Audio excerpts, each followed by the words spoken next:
Hello beautiful people, my name is Bridget and welcome back to my channel. So today's video is going to be a little bit different for me. Today I'm just going to sit here and talk to you about some things going on in the beauty world, or whatever you want to call it.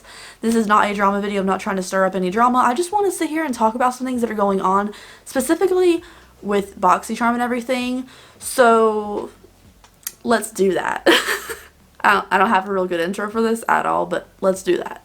Alright guys, as always, all makeup on this channel is cruelty free, so all the brands I'm talking about in today's video, and if you're not subscribed already, I would love if you did that. I'd appreciate it greatly, so yeah. Alright, let's start talking about Boxycharm, because that's really what I want to talk about. And I know, because you're probably going to see this video after my Boxycharm unboxing for the month, I know the comment section on that is going to be terrible, because there's this thing going around saying that, like, Boxycharm is putting fake products in the boxes and stuff. And as someone who has a lot of, I think I have a lot of inside knowledge about subscription boxes and stuff. I love doing subscription box unboxing videos. I've even had my own, like, subscription box collab, like, over a year ago. And I have worked with a lot of brands. I've had good experiences with subscription boxes and bad ones. And some you don't even know about because things went awry. So I think I have a lot of knowledge about how these things work. But again, everything I say in today's video is alleged. It's my own speculation. Nothing is fact said in this video. So don't take it as such.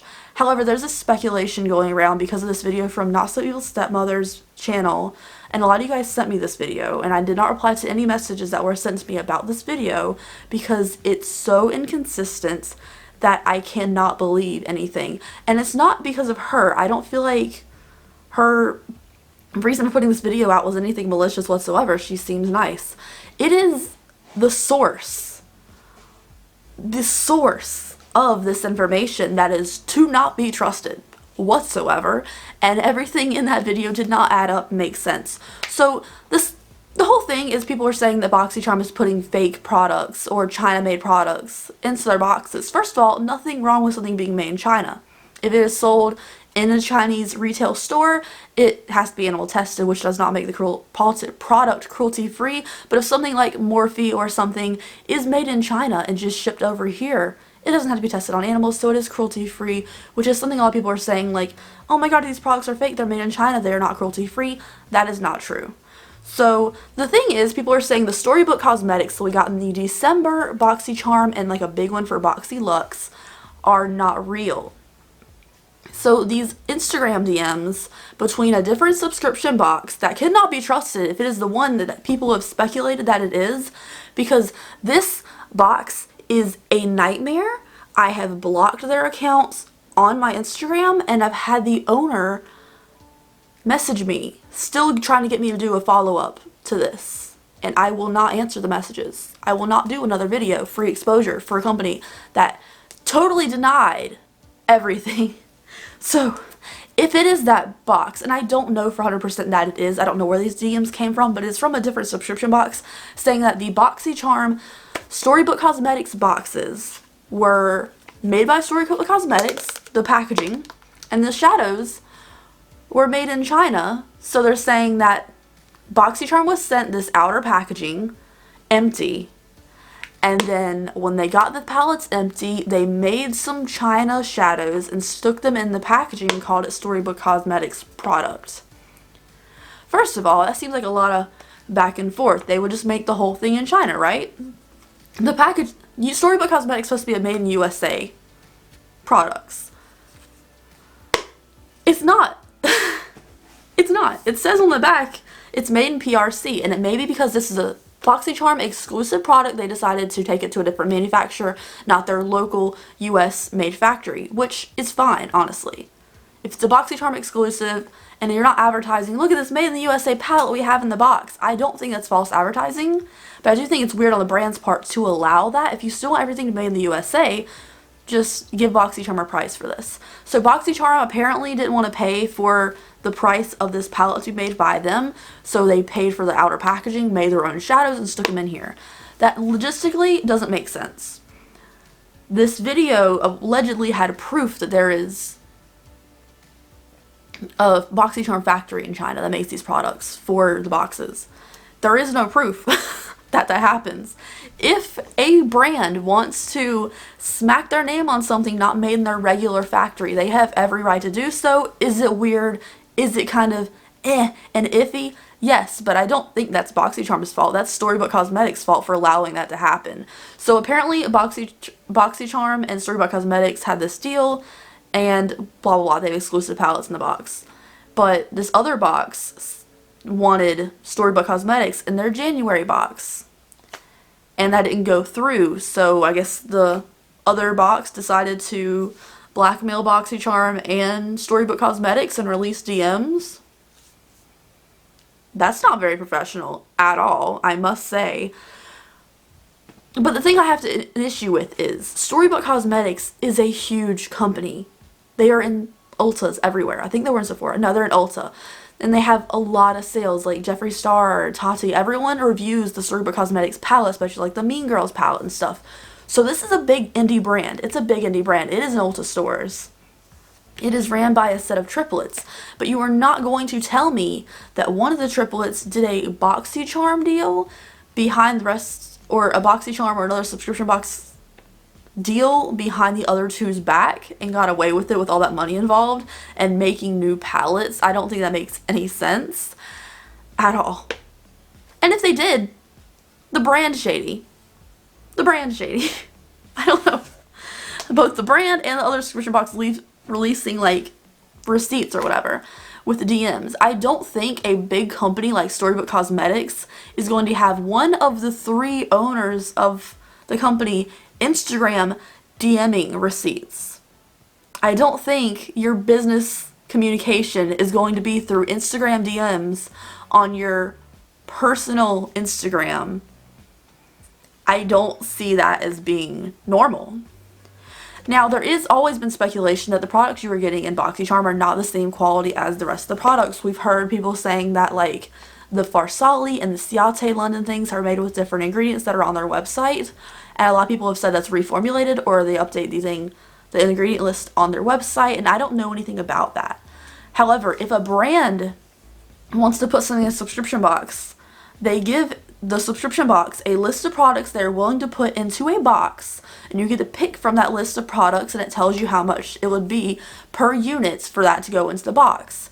Now, the subscription box does not make this list of products. If a brand wants to make a lower quality product and put it on this list of things for the box to choose from to put into their box, they can do that. The brand can make a lower quality, lower cost product and put whatever kind of price tag they want on it to put in a subscription box. We've all had things in our subscription boxes that were like, how is this so much money? And you're like, how is this a really expensive thing going into this box? Well, there's no rule in the world saying that the same quality from the exact same products or whatever, or exclusive Boxycharm item or whatever. No one said the brand didn't make it lower cost for them to make, and I don't think that's the subscription box's fault. I think that's the brand wanting their product in a box for exposure, but not giving the same quality as you would if you paid the full price for it. So honestly, I feel like that's on the brand's part, whether it's Suic'de, Farsali, whatever brand they're speculating is putting lower quality products into the boxes. They're the brand putting their name on that product. So if the product is bad quality, that's on them, really. It just looks better for the subscription box having a nice fancy name in there, but it is worse for the brand if they're not putting the same quality into the products, but I feel like that's the brand's issue. The other thing that I wanted to mention is that the Instagram DMs from allegedly one of the people from Storybook Cosmetics that owns it and this other subscription box, that they were going to have this, like one of these little palettes in their box too, but they were going to have everything made by Storybook Cosmetics, and somehow that was going to be cheaper to make than just this sleeve they gave to Boxycharm. So when you put something in a box, typically you're putting it in the box for the exposure, for everyone to try your products, maybe get more sales from that, not really to make a profit from being in the box because you're selling it at a base price so everyone can get it cheaper and put it in the box price. There's no way. There's no freaking way that they paid Boxycharm more per sleeve than they were going to pay to make a palette in the USA. It's not possible. And also, do we know 100% that everything in this palette is made in the USA, or is it just the shadows? Because I feel like that brings the price down a lot. This says made in PRC, so if the outer shell is manufactured in China, that does not affect this palette being made in the USA to me whatsoever, because the actual shadows is what you're paying for. And if these just got manufactured overseas and Storybook Cosmetics popped their own shadows in here and called it a day, that makes a lot more sense to me than them selling the sleeve. They manufacture the sleeve, send it to Boxycharm. Boxycharm takes the sleeves, send them to China, fills them up with shadows, and brings them back to Boxycharm. It seems logistically inaccurate, and I don't know. So personally, I don't believe any of this stuff about the Boxycharm thing. Do I think some of the products are probably different quality than you would get if you paid full price? Yes. However, I don't think Boxycharm is in charge of telling them what ingredients to put into their products. And I hope that doesn't come across the wrong way, but honestly, you get a list of products that could go in your box. Like, let's say it's Wander Beauty. Wander Beauty is always in subscription boxes. And they have good quality products, don't get me wrong, but it's like a go-to thing to put in subscription boxes. So let's say Wander Beauty gave you a list of 8 things they're willing to put in subscription boxes right now for your price that you say this is the max you're trying to put for this item. Let's say it's $4. You're willing to spend $4 per unit for like a palette or something, which is actually pretty high probably. And they'll give you like a list of like 4 things and you can pick which one it is. The box is not in charge of the quality of that product. The brand is. The brand who's putting their name behind it. So I don't know if these products are always the same quality, but there's nothing about any of the speculation that makes me think these products are fake whatsoever. The brand is the one sending these products to the box to assemble and send to us. I don't think that has anything to do with Boxycharm having their own factory and making things. Is it false advertising if the brand says Storybook Cosmetics is made in the USA and it's not for an exclusive item? Maybe, but if you're not advertising this specific palette as a made in the USA palette, you just everything else that you have in like Ulta stores and everything is made in the USA, I don't know if that counts as false advertising. Do I think if Versailles Dew Serum or whatever we had in the box is advertised as a $68 product and it only costs them $4 to make, you can retail something for whatever you want. Do I think the retail prices of some of the things that are listed on Boxycharm is ridiculous? Absolutely. But I don't think that's on the brand. I don't think it's on the box. I think whatever the brand wants to call the value of it is just what the box goes with.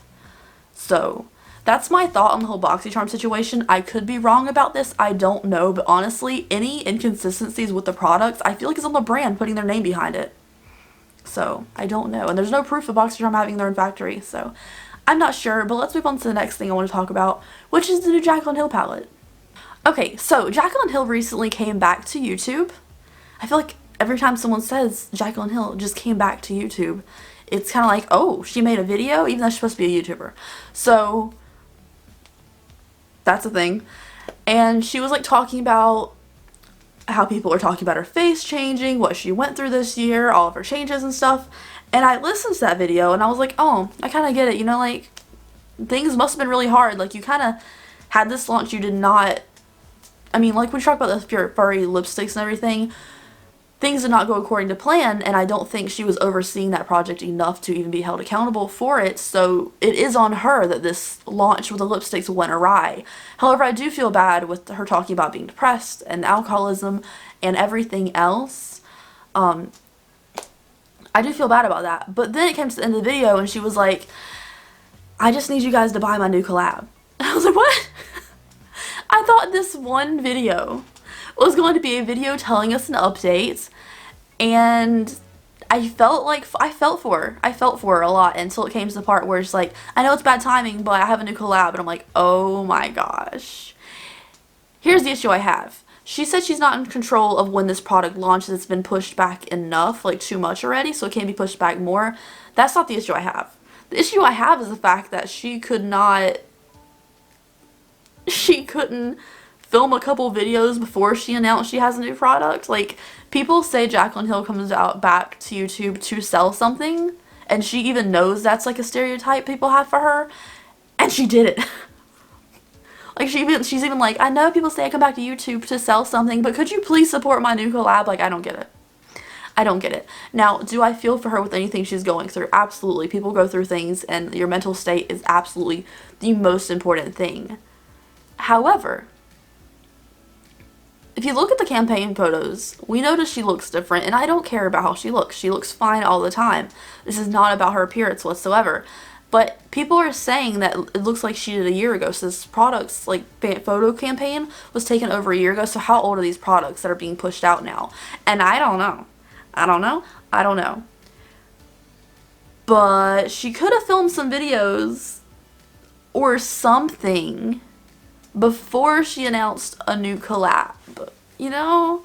Or maybe in between that Get Ready With Me video, maybe she was just in the right space to film a video when she announced it. Maybe before the launch video she could film something else and put it out. I don't know.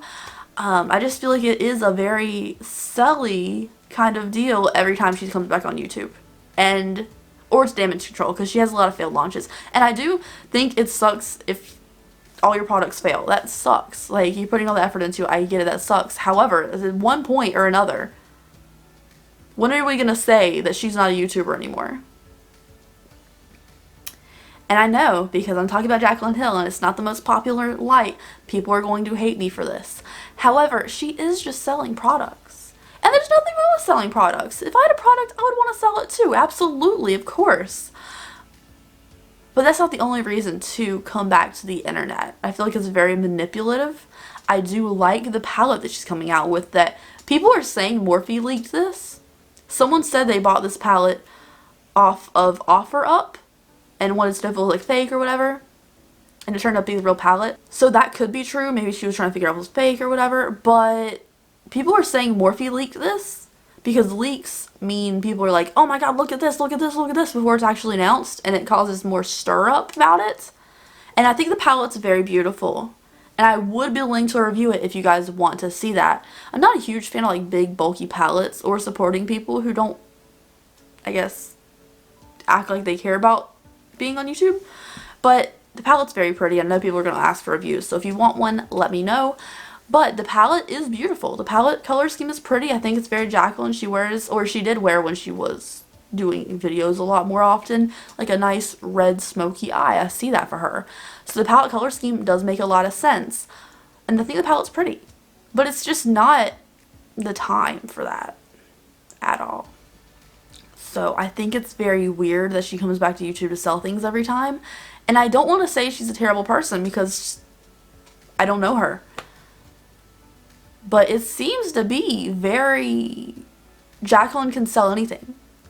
Like the Vault palettes she did with Morphe last time, they were so bad. And there was like, oh, we destroyed all the palettes. Oh, no, we didn't. They're locked away somewhere. They're not destroyed at all. And then people were saying the inconsistencies in the batch numbers were still the same as the old palettes when they had been reformulated in 6 weeks and brought back new out of nowhere. So I feel like there's a lot of lies about the last Morphe launch, and I don't know how this one's going to go for her. It's very strange timing with her coming back and just releasing another product. But it's a cute product, I guess. I don't know. People who were like knocking this palette just to say like, oh my god, it's not even cute for this. Don't you have your own brand? It's not even cute. Yeah, she probably should release a palette with her own brand. But the palette color scheme is pretty. You can't deny that. Anyways, you guys, that's what I wanted to talk about in today's video. I didn't expect it to be this long. I'm going to try to chop it down a bit for you. But yeah, overall, I think Jaclyn Hill is being very manipulative by telling all of her problems and saying, please buy and support this product that I made out of nowhere because I haven't been here. And then I don't think Boxycharm is releasing fake products. If the brands are putting products that are less quality in the boxes, we need to talk about the brand's quality, but I don't think the subscription box is responsible for that because their subscription box is not in charge of your ingredient list or whatever. They may be like, that's too expensive, we don't want this product, and the brand changes something about it, but I don't think that's on the box. But I do think the box are released shady Instagram DMs trying to accuse 2 other brands of doing shady stuff. Should be accountable for that. Anyways, you guys, that is it for today's video. Thank you so much for watching. I really want to know your opinions of this down below. Do you disagree with me? Do you agree with me? I just want to know what you think about all these situations down below. I'd really appreciate it. And I will see you guys in the next video. If you're not subscribed already, I would love if you did that, and I'll see you later.